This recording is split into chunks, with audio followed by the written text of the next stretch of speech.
Meantime, Facebook says a faulty configuration change. That's what's to blame for yesterday's major social media outage.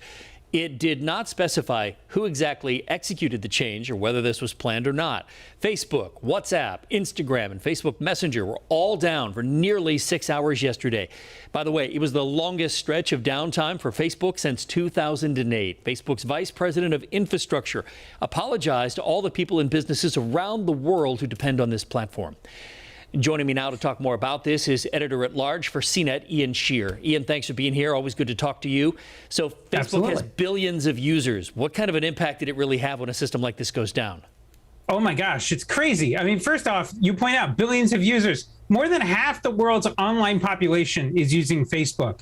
And that is a key thing to keep in mind. A lot of people don't just use it to post what they had for lunch that day either. We're talking about a bunch of people, especially in other countries, who use it. For example, a pharmacy actually gets a lot of its prescription refills through it. There are domestic violence centers who were having trouble communicating with victims they were trying to help out. I mean, all sorts of things happen. Not to mention, a lot of people just use the Facebook button to log into different websites throughout the internet. So having this go down was a major thing for a lot of people.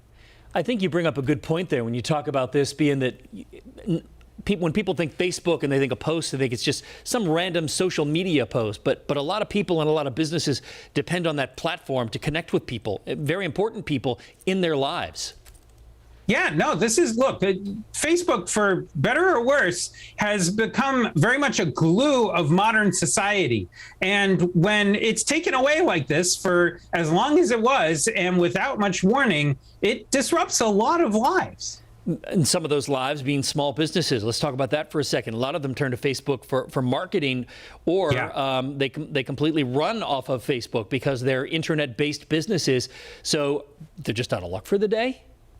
That's essentially how it is. I mean, this is what happens when you tie your livelihood to a platform like this, is that you're at the whims of that platform. And it's something that increasingly I think we're all going to have to come to terms with. You know, the original plan for the internet, right? If we go back 4 decades, the idea behind it, 5 decades now practically, was to have it be decentralized, right? Have information as far flung as possible so that we'd always have access to it, even if entire cities went dark. Well, now we live in a world where it's all become very centralized, right? You've got Google, you have Facebook, you have Amazon, and so many companies rely on those companies to be able to work, that when one of them goes down, you may remember times when Amazon has stopped working and suddenly you can't use Netflix. You can't read the New York Times. It's incredible how much of an impact it can have. Yeah, it really is astonishing that with that one social media app on your phone could really impact your life in so many different ways. You're right. It's astonishing.